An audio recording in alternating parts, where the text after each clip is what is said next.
आप सबका स्वागत है हमारे चैनल नेक्स्ट 9 न्यूज पर। मेरा नाम है दीपक गुप्ता। झारखंड में जो सियासी हलचल मची हुई है राज्यपाल के फैसले को लेकर, सबकी नजरें बनी हुई हैं कि हेमंत सोरेन पर राज्यपाल रमेश बैस का फैसला क्या होता है। जब उनसे पूछा जाता है तो वो कहते हैं कि लिफाफा इतनी जोर का चिपक गया है कि लिफाफा खुल नहीं रहा है। सवाल यही बहुत बड़ा बना हुआ है। लेकिन जो मुख्यमंत्री पद पर, पिछले पद पर यहाँ पर कह सकते हैं नेता थे, साथ ही साथ यहाँ पर तमाम जो आरोप लगा रहे हैं अब नेता हेमंत सोरेन के खिलाफ, यहाँ पर एक बहुत बड़ी जानकारी आई कि 2019 में विधानसभा चुनाव में हार का सामना करने वाले रघुवर दास को कहीं ना कहीं हराने वाले सरयू राय भी मुख्यमंत्री हेमंत सोरेन के खिलाफ हल्ला बोलते नजर आए। लेकिन हर कोई जानना चाहता है कि राज्यपाल का फैसला इस मसले पर क्या होगा। राज्यपाल के फैसले को लेकर तमाम सवालात खड़े हो रहे हैं। बसंत सोरेन भी इन सब की कहीं ना कहीं पूरी तरीके से निगरानी में है कि राज्यपाल का फैसला बसंत सोरेन पर भी क्या आता है, क्योंकि चुनाव आयोग ने पत्र मंतव्य जारी करके बसंत सोरेन के खिलाफ भी कार्रवाई करने की बड़ी मांग की थी। अब देखना यही दिलचस्प है कि जो सियासी समीकरण बन रहे हैं, जो सियासी हालात बन रहे हैं, वो हालात किस ओर इशारा कर रहे हैं इस समय राजनीतिक तौर पर। इन सब बातों को अगर ध्यान में रखा जाए और साथ ही साथ ये बातें कही जाए कि हेमंत सोरेन, जिनके 1000 दिन पूरे हो चुके हैं सोरेन सरकार के, 1000 दिन में उन्होंने इतने सारे काम किए जिसकी तारीफ हर तरफ हो रही है, जिसकी चर्चा हर तरफ हो रही है। अभी मोदी सरकार का बड़ा फैसले की रिपोर्ट भी आपको हमारे चैनल के द्वारा देखने को मिली थी।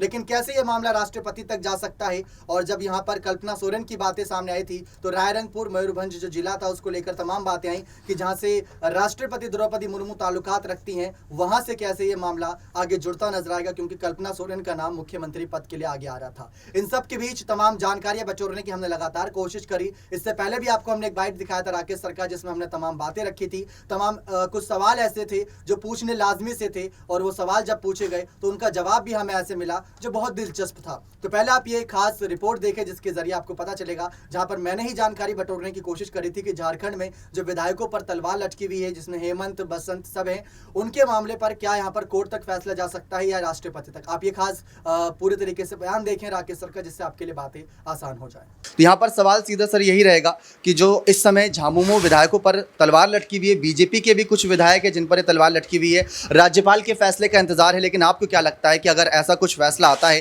तो झामुमो के मुखिया तो नहीं, लेकिन कहेंगे मुख्य विधायक हेमंत सोरेन किसको अपना ये सीएम पद दे सकते हैं? देखिए दीपक जी, अभी जैसे आपने बात कही कि राज्यपाल का जो फैसला आता है, अभी आपने दिल्ली हाई कोर्ट का जिक्र किया। राज्यपाल के पास जो भी चीज़ें गई हैं वो चुनाव आयोग की तरफ से गई हैं। चुनाव आयोग अनुशंसा कर सकता है कि आप यहाँ पे हमने हेमंत सोरेन को विधायकी के लिए, या उन्होंने गलत तरीके से, वो विधायक है या संसद के सदस्य हैं, विधानसभा सदस्य हैं, तो इसमें दो प्रोविज़न है। मैं थोड़ा सा दर्शकों को बता दूं, अनुच्छेद 256 और 252, और जो इलेक्शन कमीशन इलेक्शन कराता है 324 के तहत, तो 324 जो इलेक्शन कमीशन का राइट है वो 256 और 52 राष्ट्रपति को राइट देता है।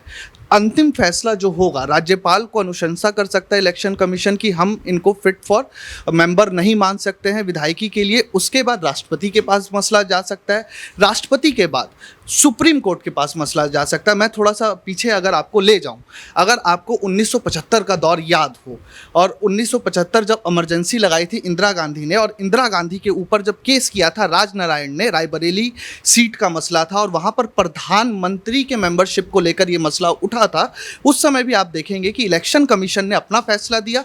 इलेक्शन कमीशन के बाद उस समय के राष्ट्रपति ने, फखरुद्दीन अली ने अपना फैसला दिया। उसके बाद सुप्रीम कोर्ट में एनके सिंह उस समय सुप्रीम कोर्ट के चीफ जस्टिस थे, उन्होंने ये फैसला दिया कि आप प्रधानमंत्री के तौर पर संसद में जा सकती हैं, बट आप वोट्स नहीं कर सकते। ये भी एक फैसला, एक बुनियाद हो सकती है। राज्यपाल अनुशंसा करे राष्ट्रपति को, राष्ट्रपति के बाद सुप्रीम कोर्ट में मसला जाए, और सुप्रीम कोर्ट उसी को लेकर वापस से बोल सकता है, जो हमारे कॉन्स्टिट्यूशनल अमेंडमेंट 44 में दिया गया है। दूसरी बात कि आपने जो बोला कि झामुमो में कौन हो सकता है, तो झामुमो में जो भी होगा वो आदिवासी होगा, और जो हेमंत सोरेन के सबसे नज़दीकी होगा।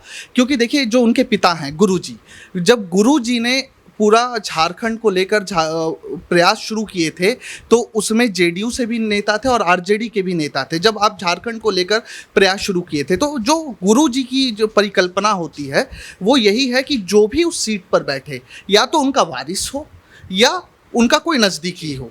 क्योंकि उनका, अगर आपको याद हो, जब वो मुख्यमंत्री हुए पहली बार, तो वो झारखंड की राजनीति में एक बहुत बेहतर परिकल्पना ये थी कि गुरुजी गुरु होते हुए भी अपने शिष्यों पर विश्वास नहीं करते हैं, तो वो परिकल्पना कहीं ना कहीं हेमंत सोरेन के मन में भी होगी। और मैं आपको एक विजुअल और याद दिला दूं, जब झारखंड के चुनाव के परिणाम आ रहे थे तो हेमंत सोरेन पूरे दिन अपने पिता के साथ थे और बिना पिता की राय लिए वो अगला मुख्यमंत्री, अगर उनकी सदस्यता जाती है विधानसभा की, जो कि अभी बहुत दूर का प्रयास लगता है क्योंकि अभी मसला राष्ट्रपति और सुप्रीम कोर्ट भी जा सकता है, तो बहुत दूर का जो मसला लगता है, तो वहाँ पे अगर हम ये देखें कि वो एक बार को अपने पिता से राय लिए बिना किसी अगले विधायक को मुख्यमंत्री बनाएंगे नहीं, जो उनके झारखंड विधानसभा के संसदीय कार्य मंत्री हैं, वो भी एक तरीके से प्रबल दावेदार है, लेकिन वो एक ऐसा व्यक्ति ही बिठाएंगे